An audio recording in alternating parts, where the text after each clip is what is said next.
Outubro Rosa e não poderia faltar esse assunto tão importante. E hoje eu trouxe uma convidada muito especial, a doutora Sara. Tudo bem, doutora? Tudo bem, Larissa. Seja muito bem-vinda. Muito obrigada, estou muito feliz de estar aqui, de ter essa oportunidade da gente falar sobre esse assunto tão importante. Muito obrigada, eu que agradeço a tua disponibilidade de tempo para trazer realmente um pouco mais de conhecimento aqui para o nosso público e poder esclarecer algumas dúvidas bem comuns, né? Então, hoje eu queria começar conhecendo um pouquinho mais essa história, que você falasse para mim um pouquinho mais sobre você e por que você foi para oncologia.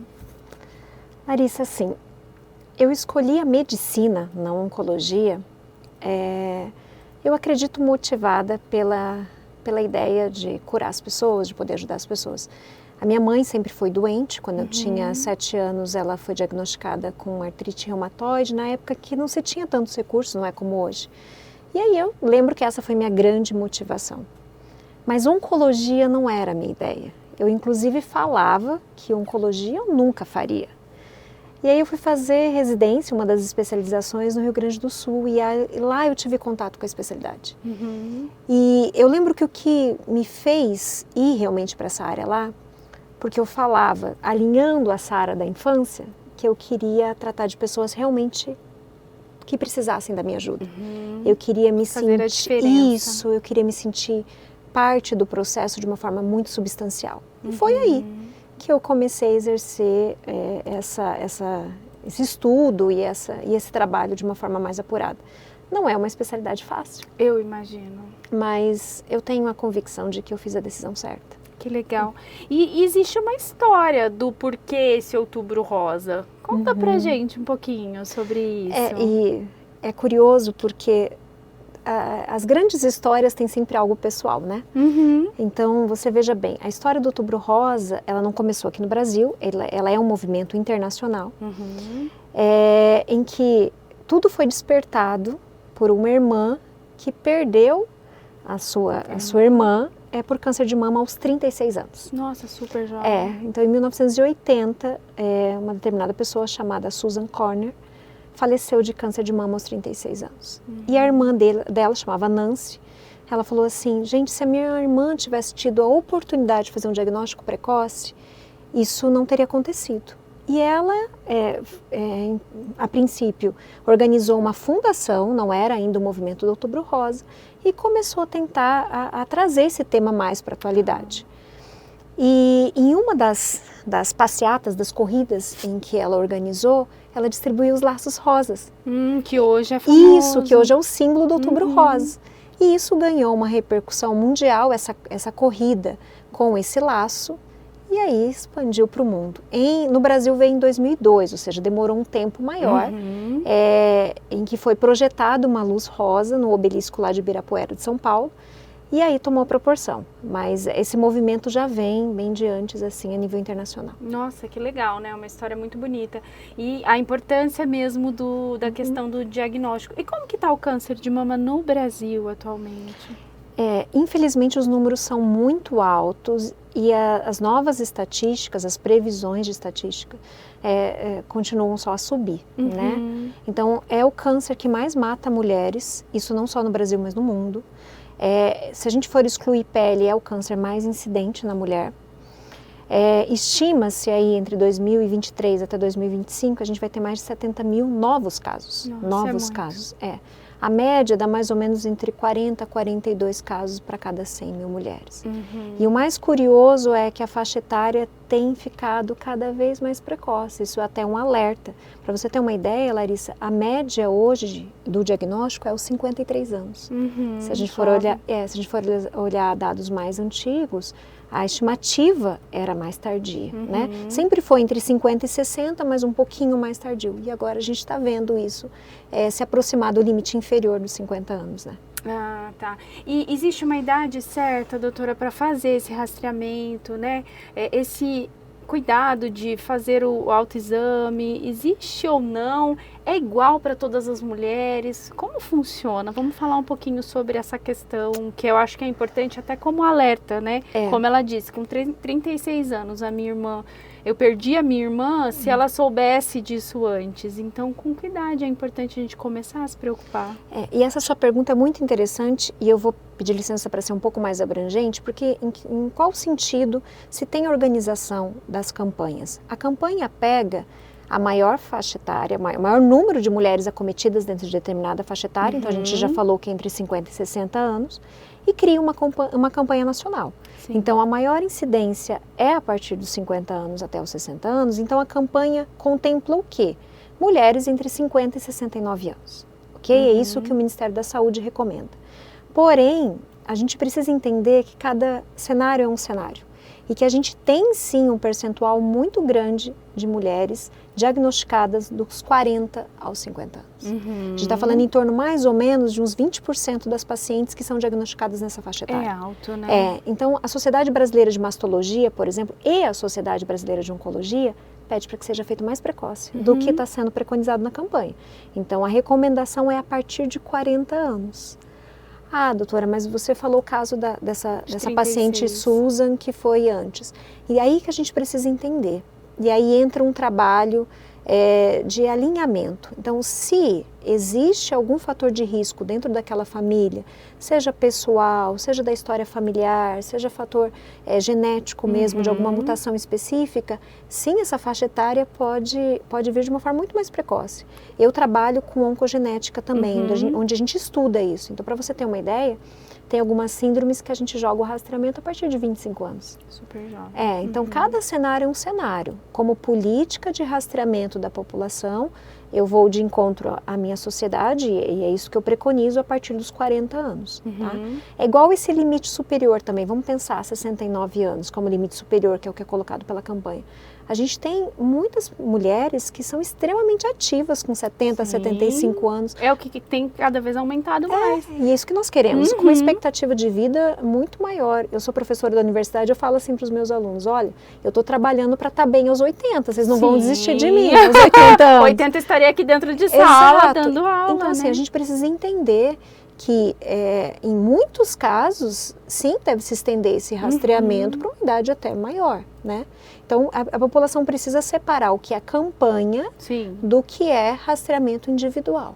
E eu acho que também entender que a campanha ela vem como um alerta. Exatamente. Não quer dizer que é só outubro que a gente faça né, os exames. E quais seriam esses exames? A senhora pode falar um pouquinho mais pra gente? Quais são os exames recomendados?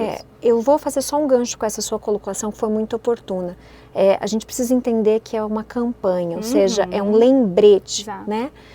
As mulheres que têm acesso a plano de saúde, a consultas com mais facilidade, sim, podem organizar a realização desses exames de acordo com o seu, de acordo com o seu cronograma pessoal. No entanto, eu faço um alerta para aquelas pacientes, até fizeram uma pergunta sobre isso para mim no meu Instagram. Aquelas pacientes que infelizmente às vezes dependem do SUS e que não têm condições financeiras para arcar com esses exames fora do período da campanha. Então aproveitem a campanha. A gente tem carretas fazendo, a gente tem facilita, né? Isso, aproveite. Eu acho que é aí que a gente tem que aproveitar, né?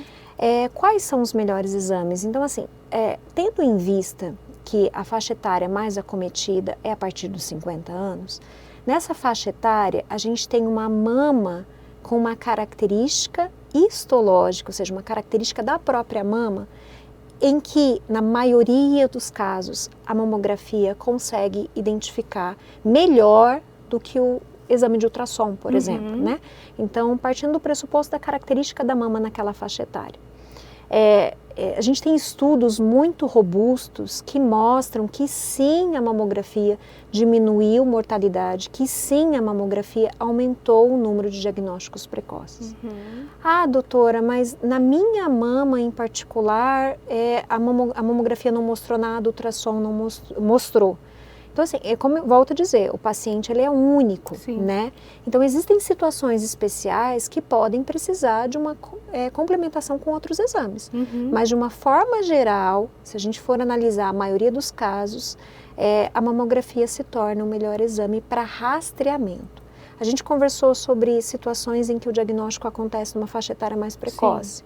Então, por exemplo, determinadas síndromes, a gente, pela avaliação individual, recomenda, por exemplo, ressonância.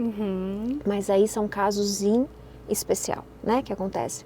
De uma forma geral, a mamografia tende a ser o exame que acaba por rastrear da melhor forma a maioria das mulheres, não é a totalidade, mas a maioria. Entendi. Então, por assim dizer, é o exame de rastreamento de eleição. Faz diferença, por exemplo, se a mulher tem prótese ou não tem? Eu pergunto porque eu tenho, e eu tô chegando, não queria dizer, mas estou chegando nos 40 e vou, sim, né, ter esse cuidado de fazer os exames. E a dúvida, e aí, qual vai ser a melhor forma de fazer esse diagnóstico? Porque eu tenho prótese e provavelmente a mamografia não sei se encaixaria. Exatamente, excelente pergunta. Então, é uma situação, por exemplo, que é totalmente particular, é a sua, né? Então, dentro do cenário da prótese, o exame que acaba tendo um valor maior é o exame de ressonância. Né? Não quer dizer que vai ser recomendado para absolutamente todos os pacientes, sim, mas é o exame que sim consegue ter um maior número de identificação de lesões suspeitas. Né? A ultrassom também agrega muito em pacientes que têm prótese, às vezes muito mais que a mamografia. Tem algumas particularidades se a prótese está colocada por cima do músculo ou atrás do músculo, prótese. Exato. Mas via de regra, se a gente fosse para dar uma resposta pronta, a ressonância ela é superior sim aos demais exames em paciente que tem prótese. Porque eu percebo assim em mim, né? Eu falo como um relato pessoal. Eu tenho dificuldade de fazer o autoexame por conta das minhas próteses, da situação em que elas se encontram hoje. Eu tenho mais dificuldade. Então eu acredito que no meu caso o ideal mesmo seria a ressonância ou ultrassom para fazer algum tipo de diagnóstico. E quais são as verdadeiras medidas de prevenção? O que a gente pode trabalhar no nosso dia a dia? O que está ao nosso alcance? Né? Porque tem coisas que realmente, né, doutora, não faz parte daquilo que a gente pode fazer e aí a gente entrega nas mãos de Deus e nas mãos dos médicos e ora. Mas existem muitas coisas que podemos fazer sim. E quais são elas que podem nos ajudar? Tem muita coisa que a gente pode fazer, né? Então, qual o papel dos exames? Os exames não são preventivos, na maioria das vezes, né? É diagnóstico, né? Os exames são diagnósticos. O que a gente pode fazer do ponto de vista de medidas preventivas? Trabalhar os fatores de risco, que são fatores de risco modificáveis. Então, eu até brinco com os pacientes e falo assim, você não vai conseguir dar ponto no buraco da camada de ozônio. Sem chance. Você não vai conseguir... Filtro solar. Exatamente. Você não vai conseguir mudar absolutamente todo o processo de produção do alimento. Mas você consegue cuidar da sua alimentação, sim, indo de encontro com a sua área. Escolhas. Você consegue fazer o controle da obesidade. Você consegue fazer atividade física. Você consegue estimular a população à amamentação. Sim. Você consegue regular de uma forma técnica o uso compulsivo de anticoncepcional que a gente tem hoje em dia, né? Então, assim, você consegue fazer muita diferença. Controlar o nível de estresse, acredito que também traga alguns controle benefícios. De estresse, hábitos de sono, tudo isso tem um impacto muito maior do que a população acredita. Na verdade, até um impacto muito maior do que aquilo que está na ponta da língua e as pessoas saem falando como fatores de risco para câncer de mama, sabe? Então, por exemplo, se a gente pegar só o assunto de obesidade, saiu um estudo muito robusto que mostrou que para cada ganho de 5 quilos acima do que a gente considera uma pessoa eutrófica, né, ou seja, uma pessoa com peso saudável, para cada 5 quilos ela está aumentando em torno de 10 a 11% o risco individual que ela teria. Isso é muito substancial. Altíssimo. Isso é muito substancial. E se a gente pegar uma parcela da população ali com IMC, que nós duas sabemos que não é o melhor parâmetro, mas se a gente pegar a parcela que está no limite ali batendo, ela já vai ter um fator de risco maior do que o da população que está um pouquinho mais dentro dos parâmetros. Isso por quê? Porque o tecido gorduroso, ele é sim uma fonte de produção hormonal. Né? Inflamatória, bem colocado, e também hormonal. Sim. E se a gente for analisar o câncer de mama, isso está diretamente relacionado. Eu até falei recentemente, eu dei conversei sobre o assunto, por exemplo, atividade física. Atividade física aeróbica. Claro que tem variações entre os tipos de atividade física, mas isso pode chegar a reduzir a incidência de câncer na ordem de 18%, 19%. É bastante coisa. Eles, em torno de 150 minutos semanal de atividade Exatamente, física. é moderada. Moderada, ela já traz um benefício, assim, absurdo, né? Então, assim, tá dentro daquilo que a gente é capaz de fazer. Porque se você for analisar 150 minutos dentro de uma semana, é muito fácil. E se você agregar uma intensidade um pouquinho maior, isso já cai para 75. Ou seja, a gente sabe que é esse o caminho. Sim. Agora, você fala isso no consultório, a impressão que eu tenho é que entra por um ouvido e sai por outro, sabe? Doutora, tem alguma medicação que eu posso tomar? Tem alguma cápsula que eu posso complementar a minha alimentação? Eu escuto muito isso e aí às vezes eu falo assim, se chama alimento. E é o verdadeiro remédio, né? Eu estou lendo, na verdade, estou quase terminando, um livro sobre São Lucas, sabe? E se a gente for analisar o que ele falava lá, 2000 anos, né, atrás, muito 2024 né, anos atrás, ele está falando a mesma coisa que nós estamos falando agora. Agora, claro, a gente tem dados muito robustos para poder provar. Ele tinha a intuição, né, a observação, nós temos dados. Agora, o que falta para as pessoas fazerem? Né? A prática, né? Eu falo que assim, as pessoas dificultam aquilo que pode ser simples. Né? Dentro da alimentação mesmo, eu brinco que o básico é o que funciona, as pessoas estão querendo fazer receitas maravilhosas. Come seu ovinho mexido de manhã, que seja todo dia, tá tudo certo, né? Assim, quanto mais variada a nossa alimentação for, melhor vai ser para o nosso corpo, mais nutriente a gente vai oferecer. Mas as pessoas estão complicando muitas coisas que são simples. Então, assim, eu não tenho tempo de fazer uma atividade física, mas fica 2 horas no celular. Que poderia fazer 25 minutos por dia, que já conseguiria bater essa meta dos 150 minutos. Eu não consigo ter uma alimentação saudável, mas gasta para comprar uma Coca-Cola, um hambúrguer. Não que não possa, em hipótese alguma, fazer parte da alimentação os alimentos industrializados, mas e os naturais, e os alimentos mais saudáveis? Qual é a frequência e como você tem incluído isso no seu dia a dia? Né? Eu falo para os meus pacientes, vamos de 80-20? 80% do que é correto e 20% você dá uma pisadinha na bola. Outra coisa que tem acontecido muito é o aumento de ingesta de bebidas alcoólicas pelas mulheres. Né? E a gente precisa entender que isso vai além até da carga calórica. O álcool ele é extremamente calórico, mas vai além disso. Então, os estudos, por exemplo, mostram que acima de 3 doses por semana já aumenta a incidência de câncer. Olha aqui. E tem pessoas que a gente conhece que consomem praticamente diariamente. E eu vou tocar num ponto agora muito importante quando a gente fala nesses fatores. Cuidado com o que a gente faz com as nossas crianças, sabe? A gente estava conversando antes do programa começar sobre gestação. Cuidado com o que você consome na gestação. Muito importante. Quando a gente fala do ponto de vista genético... A mudança está toda ali. Isso. E o que você faz ali né? vai programar para o resto da vida do paciente. Então, cuidado, a gente não pode achar que porque uma criança é uma criança, que ela pode comer tudo o que ela quiser, porque isso vai ter um peso. É ali, né? Eu costumo dizer o seguinte, você tem 10 anos de plantio, depois é só colheita. E esses 10 anos de plantio é na infância. E aí, com as crianças, ainda mais os 80-20. Porque lá em casa eu brinco muito com as meninas, né? Elas chegam, mãe, sabe, criança, posso comer bala? Posso comer chiclete? Posso comer fine? Né? Eu falo pra mim, principalmente a mais nova, que a minha mais velha, assim, a alimentação dela é impecável. A mais nova, sempre mais doceira. Aí eu falo pra ela assim, pode, mas o que você tem que fazer antes? Aí ela... eu preciso comer uma fruta, né, mãe? Isso. Aí ela come a fruta, daí ela volta. Agora eu posso? Eu falo, e o que tem que comer antes? Aí ela, agora eu tenho que tomar um copinho de leite, né? Porque ó, a proteína. Então, eu acho que o canal, o mais correto é a gente educar.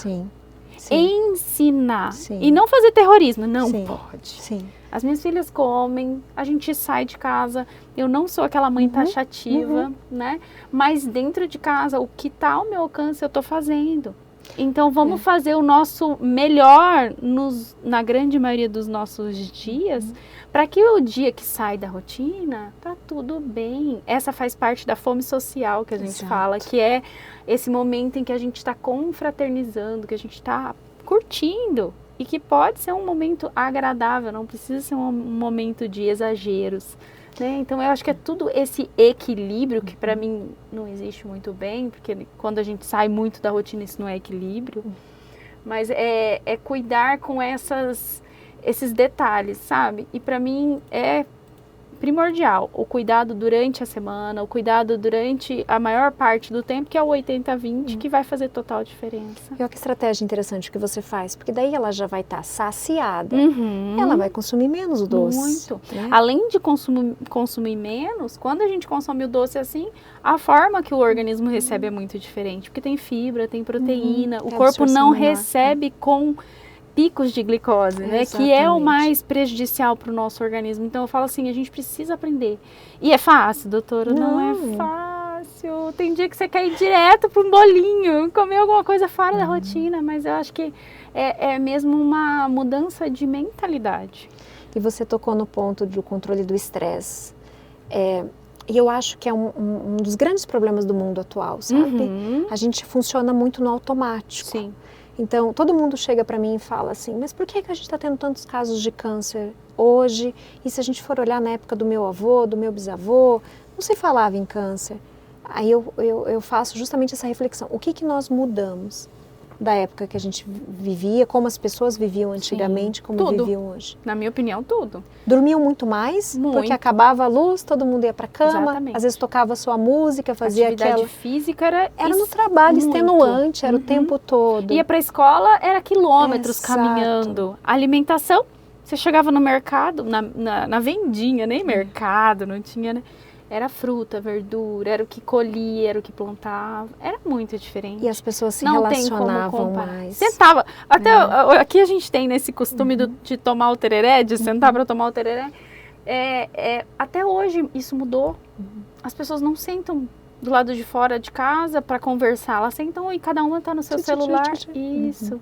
Não que a tecnologia ela veio para ajudar, mas eu acho que a gente tem que ter bastante cuidado como a gente usa, né? E atrapalha o sono. Sim.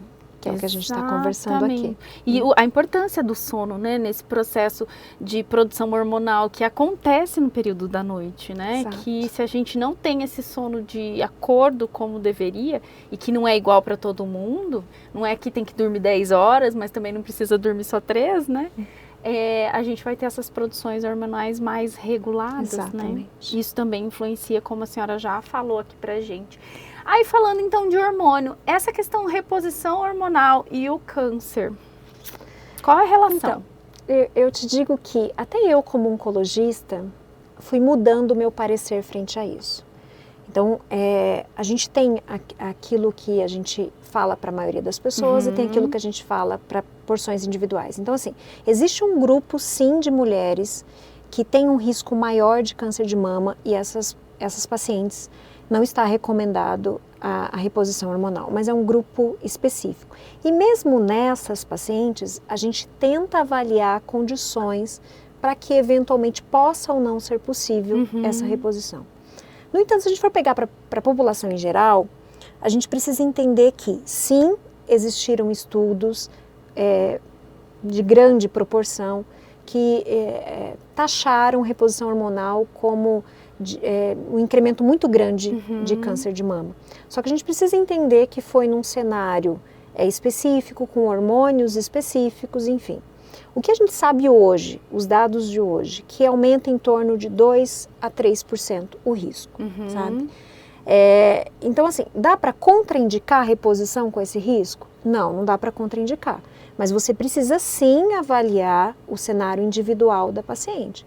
Então, dentro de pacientes que tenham, por exemplo, determinadas mutações genéticas, que o risco dela já é de 60%, 70%, 80%, 2% a mais, peraí. Agora, como medida da população em geral, se a gente controlar tudo aquilo que a gente falou agora há pouco, Na balança, obesidade, inatividade Mais. física, alimentação é superior, o benefício é superior do que o risco da reposição hormonal.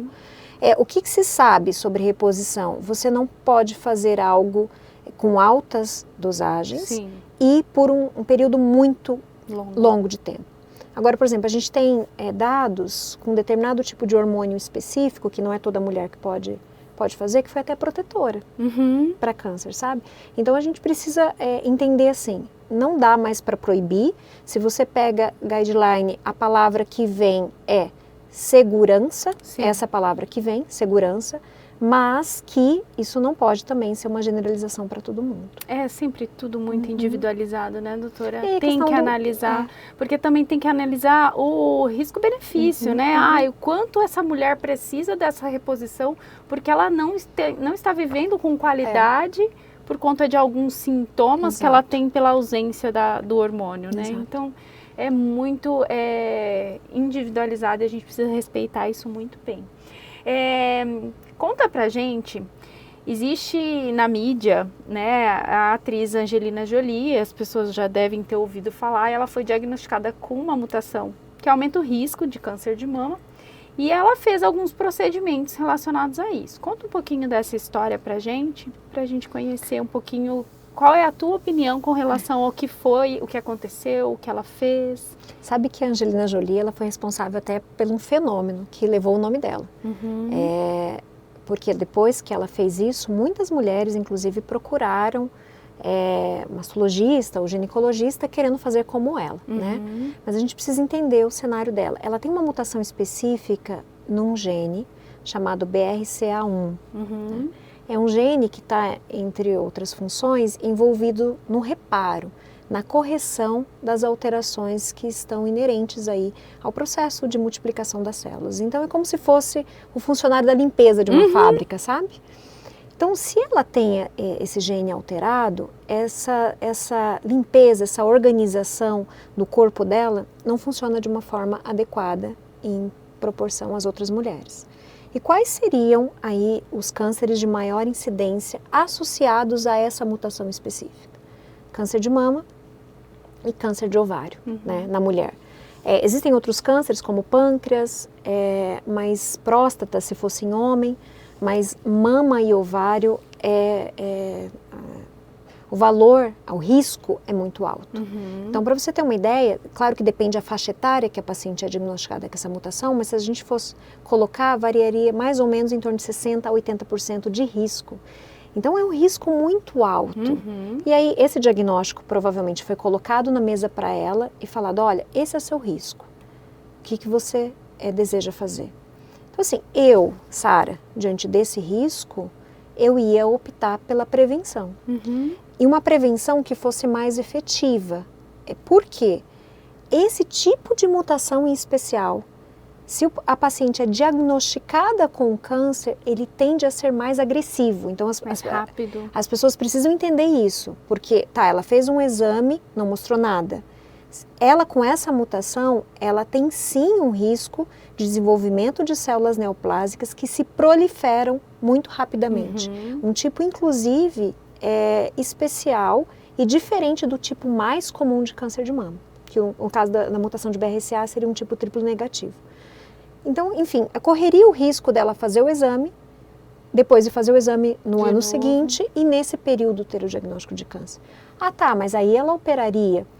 Uma cirurgia que a gente fala do ponto de vista redutora de risco, profilática, ela é diferente de uma cirurgia do ponto de vista terapêutico. Então ela tomou a decisão, não seria a única possibilidade, mas sim é a possibilidade que mais reduz a incidência de câncer, de fazer a mastectomia bilateral. Ela fez a mastectomia bilateral. Com relação ao ovário, a gente tem até hoje uma limitação diagnóstica. Então, por mais que os exames de mama nos dão uma segurança de que provavelmente a gente vai pegar uma lesão inicial, ovário a gente está falando de um outro cenário, né? Ovário ele está dentro da caixinha lá, escondidinho dentro da pelve.